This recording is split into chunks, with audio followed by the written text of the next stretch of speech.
Hi friends, welcome to another video. ഇന്ന് നമ്മൾ പഠിക്കാനായിട്ട് പോകുന്നത് SSLC maxillary circles എന്ന് പറയുന്ന പാഠഭാഗത്തിലെ ഒരു ഇമ്പോർട്ടന്റ് ആയിട്ടുള്ള ഒരു കാര്യം നമ്മൾ കഴിഞ്ഞ ക്ലാസ്സിൽ പഠിച്ചിട്ടുണ്ടായിരുന്നു. സോ അതിന്റെ ഒരു പ്രൂഫ് ആണ് നമ്മൾ ഇന്ന് ചെയ്യാനായിട്ട് പോകുന്നത്.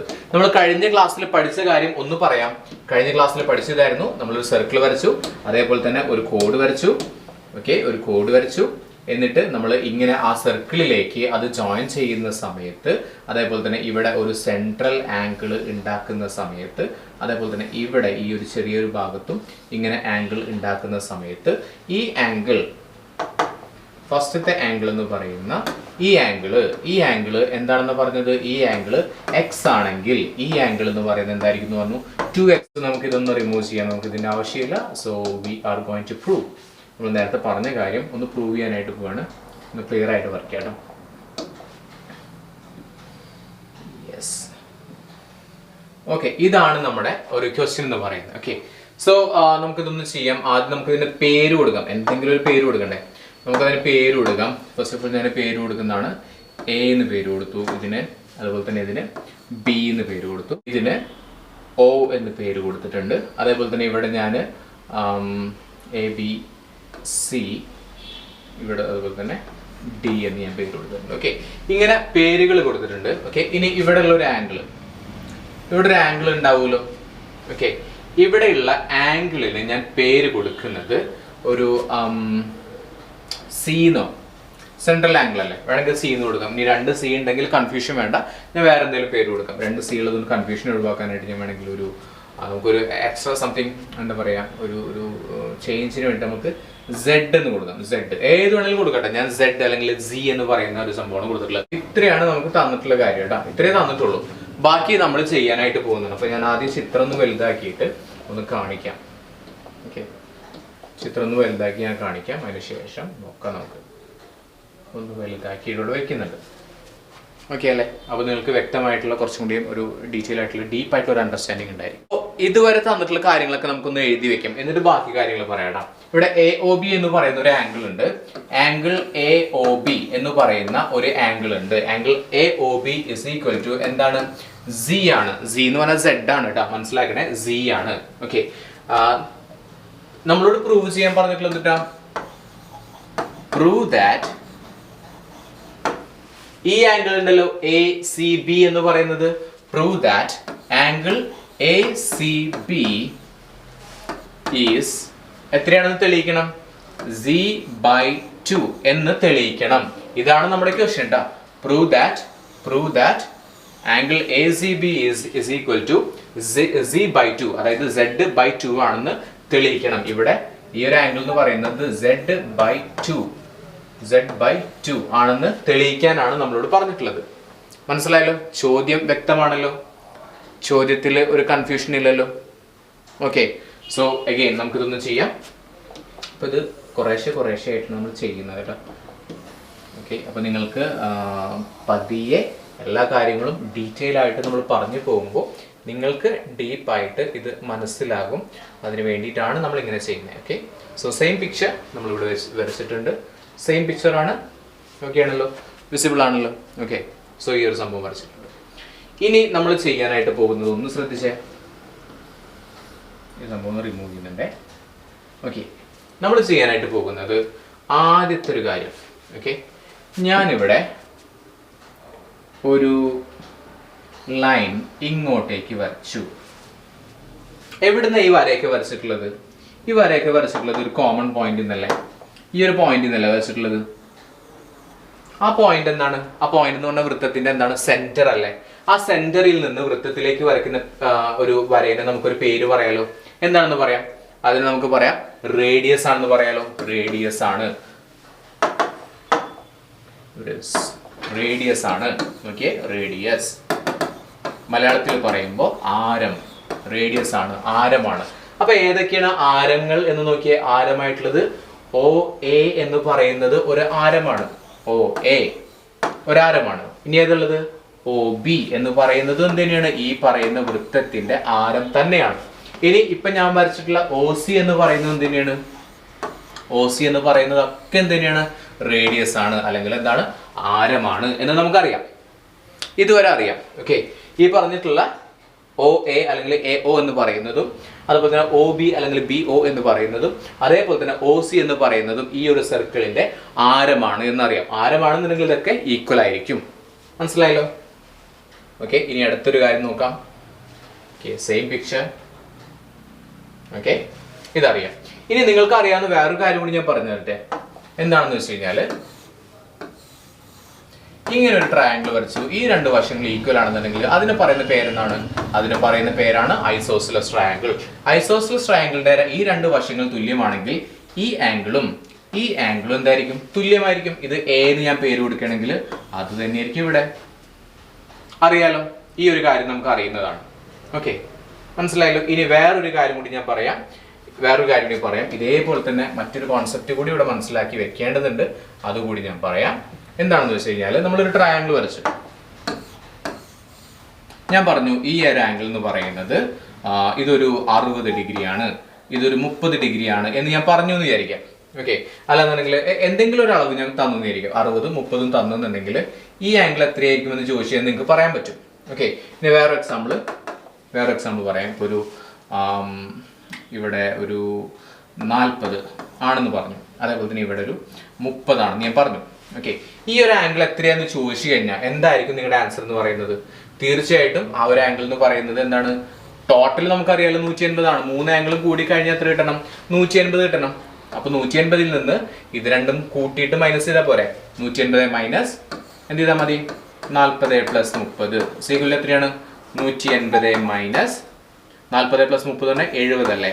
അപ്പൊ ഉത്തരം എത്ര കിട്ടും? 110 നമുക്ക് ഉത്തരം കിട്ടും. ഈ ഒരു ആംഗിൾ 110 ആണെന്ന് കിട്ടും. ശരിക്കും ഇങ്ങനെ ഒന്നല്ലാത്ത ആംഗിൾ വരെ ശരിക്കും 110 എന്ന് പറയുമ്പോൾ 90 ഡിഗ്രിയേക്കാൾ ഈ ലെവലിലാണ് പോകുന്നത്. പക്ഷെ നമുക്ക് മനസ്സിലാക്കാനായിട്ട് ഇത്രയേ ഉള്ളൂ. രണ്ട് ആംഗിൾസ് തന്നിട്ടുണ്ടെങ്കിൽ മൂന്നാമത്തെ ആംഗിൾ കാണാനായിട്ട് വളരെ ഈസിയാണ്. 180ൽ നിന്ന് ഈ രണ്ട് ആംഗിൾ കൂട്ടിയത് കുറച്ചാൽ മതി. ഓക്കെ, മനസ്സിലായോ? ഒന്നുകൂടി പറയാം, ഒരു എക്സാമ്പിളിൽ വെച്ച് നിങ്ങൾക്ക് പറഞ്ഞുതരാം. ഇനി ഒരു കൺഫ്യൂഷൻ ഒഴിവാക്കാനായിട്ട് ഒരു എക്സാമ്പിൾ കൂടി പറയാം.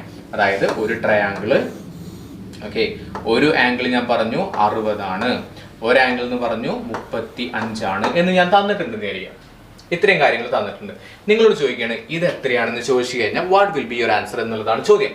നമുക്കറിയാം ടോട്ടൽ 180 ആണ്. ഓക്കെ അല്ലേ? അതിൽ എത്രയൊക്കെ തന്നിട്ടുണ്ട്? അതിൽ നമുക്ക് 35 തന്നിട്ടുണ്ട്, അതേപോലെ തന്നെ 60 തന്നിട്ടുണ്ട്. ബാക്കി കണ്ടുപിടിച്ചാൽ പോരെ? അപ്പൊ 35 + 60 എന്ന് പറയുന്നത് 95 അല്ലേ? അപ്പൊ 180 മൈനസ് 95 എന്ന് പറഞ്ഞു കഴിഞ്ഞാൽ ഉത്തരം എത്ര കിട്ടും? 85 അല്ലേ ഉത്തരം കിട്ടുന്നേ? ഓക്കെ, ഒന്ന് വേണമെങ്കിൽ ചെയ്തു നോക്കാം. 180 മൈനസ് 95, 10ൽ നിന്ന് 5 പോയാൽ 5, 7ൽ നിന്ന് പോവില്ല, 9 കഴിഞ്ഞാൽ 8 വരുന്നത്. യെസ്, 85. ഇവിടെ എത്രയായിരിക്കും? 85 ആയിരിക്കും. മനസ്സിലായോ? അപ്പൊ ഈ മൂന്നെണ്ണം കൂട്ടിക്കഴിഞ്ഞാൽ എത്ര കിട്ടണം? അതായത് 85ഉം അതേപോലെ തന്നെ 60ഉം 35ഉം കൂടി കൂട്ടിക്കഴിഞ്ഞാൽ എത്ര കിട്ടണം? നമുക്ക് എത്ര കിട്ടണം? 8ഉം 9, 10, 11, 12ഉം 6ഉം 18, 180 കിട്ടണം. കറക്റ്റ് അല്ലേ? അപ്പൊ ഈ ഒരു സംഭവം ശരിയാണ്. അപ്പൊ ഇത്രയും കാര്യങ്ങൾ നമ്മൾ മനസ്സിലാക്കിയിട്ടുണ്ടായിരിക്കണം. ഓക്കെ, ഈ ഒരു സംഭവം ചെയ്യുന്നതിന് മുന്നേ ആയിട്ട്. യെസ്, ഓക്കെ, ഇതാണ് നമ്മുടെ പിക്ചർ. ഓക്കെ, എന്നിട്ട് നമ്മൾ എന്ത് ചെയ്തു? നമുക്ക് ഇത് വേണ്ട കേട്ടോ, ഇത് തൽക്കാലം നമ്മൾ റിമൂവ് ചെയ്യുന്നുണ്ട്. തൽക്കാലം ഒന്ന് റിമൂവ് ചെയ്യാം. ഇത് വേണ്ട, എന്താ പറയുക കേട്ടോ. ഞാൻ എന്താ ചെയ്തതെന്ന് പറഞ്ഞത്, ഞാൻ എന്ത് ചെയ്തു? ഒരു ലൈൻ വരച്ചിട്ടുണ്ട്. നോക്കൂട്ടോ, ഇവിടെ നിന്ന് ഈ ഒരു വൃത്തകേന്ദ്രത്തിൽ നിന്ന് ഇങ്ങോട്ട് ഒരു ലൈൻ വരച്ചു. അതിന് റേഡിയസ് ആണെന്ന് പറഞ്ഞു. ഇനി ഞാനൊരു കാര്യം ചോദിക്കട്ടെ, ഇത് രണ്ടും തുല്യമല്ലേ? ഇത് റേഡിയസ് അല്ലേ? ഇതും റേഡിയസ് അല്ലേ? നിങ്ങൾ നോക്കുന്ന സമയത്ത് ഇവിടെ ഒരു ട്രയാങ്കിൾ ഫോം ചെയ്തിട്ടുണ്ടല്ലോ, ഇല്ലേ? ഒരു ട്രയാങ്കിൾ ഫോം ചെയ്തിട്ടുണ്ടല്ലോ, രണ്ട് ഇവിടെ ഒരു ആംഗിളൊക്കെ ആയിട്ട്. ഓക്കെ, ഇവിടെ ഒരു ആംഗിളും ഇവിടെ ഒരു ആംഗിളും ഉണ്ടാവും. ഒരു ട്രയാങ്കിൾ ഇങ്ങനെ ഫോം ചെയ്തിട്ടുണ്ടെന്ന് അറിയാം. ഓക്കെ, ഇവിടെ തീർച്ചയായിട്ടും ഒരു ആംഗിൾ ഉണ്ടായിരിക്കും. ഓക്കെ, നമുക്ക് ഈ ഒരു ആംഗിൾ ഞാൻ ഇവിടുന്ന് വരയ്ക്കുന്നുണ്ട്. ഇപ്പൊ നമുക്ക് ഫോം ചെയ്തിട്ടുള്ള ഒരു ആംഗിൾ കേട്ടോ. ഓക്കെ, ഇങ്ങനെ ഒരു സംഭവം ഫോം ചെയ്ത് കണ്ടില്ലേ? ഏതായിരുന്നു? എ, കണ്ടോ? എ ഒ അല്ലേ? ഇവിടെ ഒ സി, ഇങ്ങനെ ഒരു സംഭവം ഫോം ചെയ്തിട്ടുണ്ട്. ഇതൊരു ഐസോസിലസ് ട്രയാങ്കിൾ എന്നാണ് പറയുന്നത്. ഓക്കെ, ഇതൊരു ഐസോസിലസ് ട്രയാങ്കിൾ ആണെന്നുണ്ടെങ്കിൽ അവ കൂട്ടിമുട്ടുന്ന ഈ ഒരു ആംഗിളും ഈ ഒരു ആംഗിളും എന്തായിരിക്കും? തുല്യമായിരിക്കും. ഞാൻ ഇതിന് എക്സ് എന്ന് പേര് കൊടുക്കാന്ന് വെച്ചോ. ഒരു ആംഗിളിന് എക്സ് എന്ന് പേര് കൊടുക്കുകയാണെങ്കിൽ ഇതിനെ എന്ത് തന്നെ കൊടുക്കണം? ഞാൻ എക്സ് തന്നെ പേര് കൊടുക്കണം. അപ്പൊ ഞാൻ ഇവിടെ പേര് കൊടുക്കുന്നുണ്ട്, ഇതിന് എക്സ് എന്ന് പേര് കൊടുത്തു. ഓക്കെ അല്ലേ? അങ്ങനെയാണെങ്കിൽ ഇപ്പുറത്തുള്ളതിന് എന്ത് തന്നെ പേര് കൊടുക്കണം? ഇതിനെയും എക്സ് എന്ന് തന്നെ ഞാൻ പേര് കൊടുക്കണം. ഓക്കെ, അപ്പൊ ഇത്രയും കാര്യങ്ങൾ മനസ്സിലായി. ഇത് കഴിഞ്ഞിട്ട് ഞാൻ അപ്പുറത്തേക്ക് നോക്കിയപ്പോഴാണ് വീണ്ടും ഒരു സംഭവം മനസ്സിലായത്. അവിടെ എന്ത് കിടക്കുന്നുണ്ട്? അവിടെ ഇതുപോലെ തന്നെ ഒരു ട്രയാങ്കിൾ ഫോം ചെയ്തിട്ടുണ്ട്. ആ ട്രയാങ്കിൾ പ്രത്യേകത നോക്കിയേ. ആ ട്രയാങ്കിൾ ഇങ്ങനെയല്ലേ, ഇങ്ങനെ വന്നിട്ട് ഇങ്ങനെ കിടക്കുന്നുണ്ട്. എന്താണ് ആ ട്രയാങ്കിൾ പേരെന്നാണ്? ഇവിടെ O ഉണ്ട് സെന്റർ, അവിടെ B കിടക്കുന്നുണ്ട്, മേലെ C കിടക്കുന്നുണ്ട്. ഓക്കെ, അപ്പൊ നോക്കിയപ്പോഴാണ് ഇതും എന്താണ്? റേഡിയസ് അല്ലേ? നമ്മൾ നേരത്തെ പറഞ്ഞു ഇതും എന്താണ്? റേഡിയസ് ആണ്. അതായത് ഇതും റേഡിയസ് ആണ്. അങ്ങനെയാണെങ്കിൽ ഈ ആംഗിളും തുല്യമായിരിക്കും. അപ്പൊ ഞാൻ ഇതിന് y എന്ന് പേര് കൊടുത്തു കഴിഞ്ഞാൽ ഇതിനെയും എന്ത് തന്നെ പേര് കൊടുക്കണം? y എന്ന് തന്നെ പേര് കൊടുക്കണം. അപ്പൊ ഞാൻ ഇവിടെ പേര് കൊടുത്തു, y എന്ന് പേര് കൊടുത്തു. ഇവിടെ എന്താണ്? y എന്ന് പേര് കൊടുത്തു. മനസ്സിലായോ?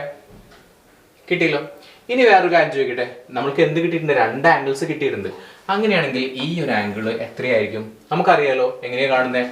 ടോട്ടൽ എത്രയാണെന്ന് അറിയാം. ആംഗിളിന്റെ ടോട്ടൽ 180 ആണ്. ഒരു ട്രയാംഗിളിലെ എല്ലാ ഇന്നർ ആംഗിളും കൂടി കൂട്ടിക്കഴിഞ്ഞാൽ 180 ആണെന്ന് അറിയാം.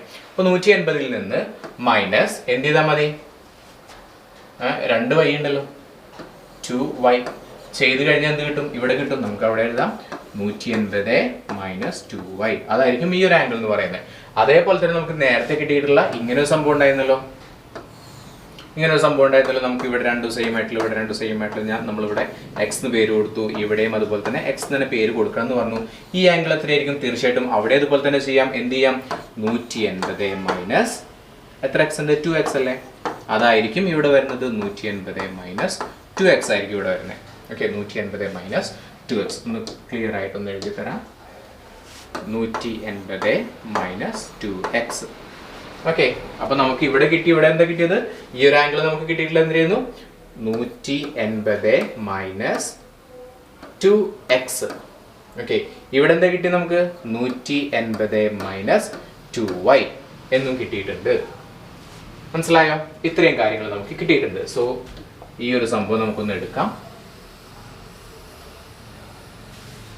ഓക്കെ, നമ്മൾ ഓരോ ഭാഗങ്ങൾ കവർ ചെയ്ത് പോയിക്കൊണ്ടിരിക്കുകയാണ്. ഓക്കെ, സോ ഈ ഒരു ഭാഗം എടുത്ത് നമുക്ക് ഇത്രയും കാര്യങ്ങൾ നമുക്ക് കിട്ടിയിട്ടുണ്ട്. ഓക്കെ, ഇത്രയും കാര്യങ്ങളാണ് സോഫാർ നമുക്ക് കിട്ടിയിട്ടുള്ളത്. ഇനി എന്ത് ചെയ്യണം എന്നുള്ളതാണ് നമ്മുടെ ചോദ്യം. നമുക്കറിയുന്ന മറ്റൊരു കാര്യമുണ്ട്. ഒരു പോയിന്റിന്റെ ഇതും കൂട്ടിക്കഴിഞ്ഞാൽ എത്ര കിട്ടും? നമുക്ക് വേണമെങ്കിൽ ഔട്ടർ ആംഗിൾ ആണെന്ന് പറയാലോ. ഇതെല്ലാം കൂട്ടിക്കഴിഞ്ഞാൽ എത്ര കിട്ടുന്നത്? സർക്കിൾ അല്ലേ, സർക്കിളിന്റെ ഭാഗമല്ലേ. ഒരു സർക്കിൾ എത്രയാണെന്ന് അറിയാം. നമുക്ക് ഫുള്ളായിട്ട് കൂട്ടിക്കഴിഞ്ഞാൽ എത്ര കിട്ടണമെന്ന് അറിയാം? 360 കിട്ടണമെന്ന് അറിയാം. അപ്പൊ ഏതൊരു പോയിന്റ് ആണെങ്കിലും അതിന് ചുറ്റുമുള്ള അളവ് എന്ന് പറയുന്നത് എത്രയായിരിക്കും? 360 ആയിരിക്കും. ഞാൻ ഇവിടെ നിന്ന് എഴുതുന്നുണ്ട് 360 ആണ്. എന്തൊക്കെയാ? അപ്പൊ ഇവിടെ നോക്കിയേ, ഇവിടെ ഒരു പോയിന്റ് കണ്ടോ? ഞാനിവിടെ പോയിന്റ് കാണിക്കാം. നോക്കിയേ, ഇവിടെ ഒരു പോയിന്റ് ഉണ്ടല്ലോ, സെന്റർ പോയിന്റ് ഉണ്ടല്ലോ. ഡാർക്ക് ചെയ്യുന്നുണ്ട്. സെന്റർ പോയിന്റ് ഉണ്ടല്ലോ. അപ്പൊ അതിന്റെ ഈ അളവുകൾ നോക്കിയേ, ഈ അളവും കൂട്ടിക്കഴിഞ്ഞാൽ എത്ര കിട്ടണം? നമുക്ക് ടോട്ടല് 360 കിട്ടണം. അപ്പൊ നമുക്കൊന്ന് എഴുതാം. 360 കിട്ടണം. എന്തൊക്കെ കൂട്ടിക്കഴിഞ്ഞാൽ? കളർ ഒന്ന് ചേഞ്ച് ചെയ്യാം. ഇവിടെ അതുപോലെ തന്നെ നിങ്ങൾക്ക് കാണുന്നുണ്ടെന്ന് അറിയില്ല. ഞാനൊന്ന് കളർ മാറ്റിയിട്ട് ചെയ്തു തരാം. നോക്കൂടാ. ഓക്കെ, ഇത് ഈ 3 ആംഗിളും കൂടി കൂട്ടിക്കഴിഞ്ഞാൽ എക്സ് ഉണ്ട്, സെഡും കൂടി കൂട്ടിക്കഴിഞ്ഞാൽ എന്ത് കിട്ടണം? ഈ 3 ഭാഗം കൂടി കൂട്ടിക്കഴിഞ്ഞാൽ എന്ത് കിട്ടും? 360 കിട്ടുന്നതാണ്. 360 ഇസിക്കൽ ടു 180. കളർ മാറ്റാം. യെസ്, 360 ഇസിക്കൽ ടു ഈ ഒരു ആംഗിൾ എത്രയാണ്? 180 മൈനസ് 2x. അതിന്റെ കൂടെ എന്തുകൂടി കൂട്ടണം? അപ്പുറത്ത് കിടക്കുന്ന 180 minus 2y, 180 minus 2y plus ഇവിടെ എത്രയാണ്? ഇവിടെ കിടക്കുന്നത് z ആണ്, z ആണ്. ഓക്കെ, ഇതുവരെ കിട്ടിയല്ലോ. ഇനി നമുക്ക് ഇത് തന്നെ ഒന്ന് എഴുതുന്നുണ്ട്. ഇവിടെ 180 minus 2x plus 180 minus 2y plus z എന്ന് പറഞ്ഞാൽ z ആണ് കേട്ടോ. ഇസ് ഈക്വൽ ടു എത്രയാണെന്ന് പറഞ്ഞു? 360 ആണ് എന്ന് നമ്മൾ പറഞ്ഞിട്ടുണ്ട്. സോ ഇനിയിപ്പോൾ ചെയ്യാൻ പറ്റുന്ന ഒരു കാര്യം എന്ന് വെച്ച് കഴിഞ്ഞാൽ ഇവിടെ നമുക്കൊന്ന് കാൽക്കുലേറ്റ്, ഇതൊന്ന് സിംപ്ലിഫൈ ചെയ്യാം. ഈ 180ഉം ഈ 180ഉം കൂട്ടിക്കഴിഞ്ഞാൽ എത്ര കിട്ടും? 360 കിട്ടും. 360 ഇത് ചിഹ്നക്ക് അതേപോലെ തന്നെ ഉണ്ട് കേട്ടോ. Minus 2x. ഇനി ഇവിടെ എന്താണ്? Minus 2y plus z is equal to 360. Okay അല്ലേ? ഓക്കെ അല്ലേ? ഇനി എന്ത് ചെയ്യുന്നത് വെച്ച് കഴിഞ്ഞാൽ ഈ 360 ഉണ്ടല്ലോ, ഇത് പ്ലസ് അല്ലേ, പോസിറ്റീവ് 360 അല്ലേ, അത് നമുക്ക് ഈക്വലിൻ്റെ അപ്പുറത്തേക്ക് കൊണ്ടുപോകും. അപ്പോൾ എത്ര കിട്ടും? അപ്പോൾ ബാക്കിയുള്ളത് അതവിടെ ഇരിക്കട്ടെ. ബാക്കിയുള്ള എന്തൊക്കെയാണ്? -2x minus 2y plus z is equal to ഈ 360. പിന്നെ ഇവിടെ ഉണ്ടായിരുന്ന പോസിറ്റീവ് 360 അപ്പുറത്തേക്ക് കൊണ്ടുവന്നപ്പോൾ എന്തായി? അത് -360 ആയി. കിട്ടിയോ? ഇതുവരെ മനസ്സിലായോ? ഓക്കെ, ഇതുവരെ മനസ്സിലായോ? മേലെ കാക്കുന്നുണ്ട്. ഓക്കെ, സ്പേസിന് വേണ്ടിയിട്ടാണ് കേട്ടോ. ഓക്കെ, ചെയ്തല്ലോ. ഇത്രയും കിട്ടിയിട്ടുണ്ട്. ഇനി ഇതിന്റെ കണ്ടിന്യൂഷൻ തന്നെയാണ് ചെയ്യുന്നത്. 2x minus 2y plus z is equal to 360 minus 360 എന്ന് പറഞ്ഞാൽ എത്രയാണ്? -2x minus 2y plus z is equal to 360 minus 360 പറഞ്ഞാൽ എത്രയാണ്? 0 ആണ്. ഓക്കെ, അതുവരെ കിട്ടിയിട്ടുണ്ട്. സോ ഇത് നമുക്കിനി അപ്പുറത്തേക്ക് കൊണ്ടുപോയിട്ട് ബാക്കി ചെയ്യാം കേട്ടോ. ഓക്കെ, ഈ ഒരു ഭാഗം അപ്പുറത്തേക്ക് കൊണ്ടുപോയിട്ട് ബാക്കി കാര്യങ്ങൾ നമുക്ക് ചെയ്യാം. ഓക്കെ, ഇത്രയുമാണ് കിട്ടിയിട്ടുള്ളത്. സിംപ്ലിഫൈ ചെയ്യുന്നതാണ്. സിംപ്ലിഫൈ ചെയ്യുമ്പോൾ ചെറിയ ക്ലാസ്സിൽ പഠിച്ചിട്ടുള്ള സെയിം പാറ്റേൺ ഉപയോഗിച്ചിട്ടാണ് ഈ ഒരു സിംപ്ലിഫൈ ചെയ്യുന്ന സംഭവങ്ങൾ ചെയ്യുന്നത്. ഓക്കെ, നമ്മൾ ചെയ്യാനായിട്ട് പോകുന്ന നോക്കി കഴിഞ്ഞാൽ ഈ -2xനെയും -2yനെയും അപ്പുറത്തേക്ക് കൊണ്ടുപോകുക. എന്തിനപ്പുറത്തേക്ക് കൊണ്ടുപോകുക? നമ്മുടെ ഈക്വലിന് അപ്പുറത്തേക്ക് കൊണ്ടുപോകുന്ന സമയത്ത് z ഇസ് ഈക്വൽ ടു അപ്പുറത്തേക്ക് കൊണ്ടുപോകുമ്പോൾ എന്താവും പറഞ്ഞു? പോസിറ്റീവ് ആവൂല, മൈനസ് എന്താവും? പ്ലസ് ആയി മാറും. 2x plus 2y. മനസ്സിലായല്ലോ? ഇവിടെ എടുക്കുന്ന സംഭവത്തിൽ നമ്മൾ എന്ത് ഈക്വലിന്റെ അപ്പുറത്തേക്ക് കൊണ്ടുപോയി. അപ്പൊ എന്തായി? z is equal to 2x plus 2y എന്നുള്ളതായി. ഇതിനെ നമുക്ക് വീണ്ടും സിംപ്ലിഫൈ ചെയ്യാലോ. 2 പൊതുവായിട്ടുണ്ടല്ലോ, എക്സിലും വൈയിലും പൊതുവായിട്ടുണ്ടല്ലോ. അപ്പൊ നമുക്ക് 2 into x plus y എന്ന് പറയാലോ ഇതിനെ. അങ്ങനെയാണെങ്കിൽ x plus y എന്ന് പറയുന്നത് എന്തായിരിക്കും? x plus y is equal to പറയുന്നത് എന്താണ്? z/2 ആണ്. ഓക്കെ, സോ നമ്മൾ പ്രൂവ് ചെയ്ത് കഴിഞ്ഞു. നമ്മൾ പ്രൂവ് ചെയ്യാൻ പറഞ്ഞിട്ടുള്ള കാര്യം എന്തായിരുന്നു? x plus y is equal to x plus y. ഏതാണ് x plus y എന്ന് നോക്കിയേ? x plus y ഇടാ നോക്കൂ. ഇതാണ് x plus y എന്ന് പറയുന്നത്. x plus y എന്ന് പറയുന്ന ഭാഗം, x plus y എന്ന് പറയുന്നത്. ഓക്കെ, അത് z/2 ആണെന്നാണ് തെളിയിക്കാൻ പറഞ്ഞിട്ടുള്ളത്.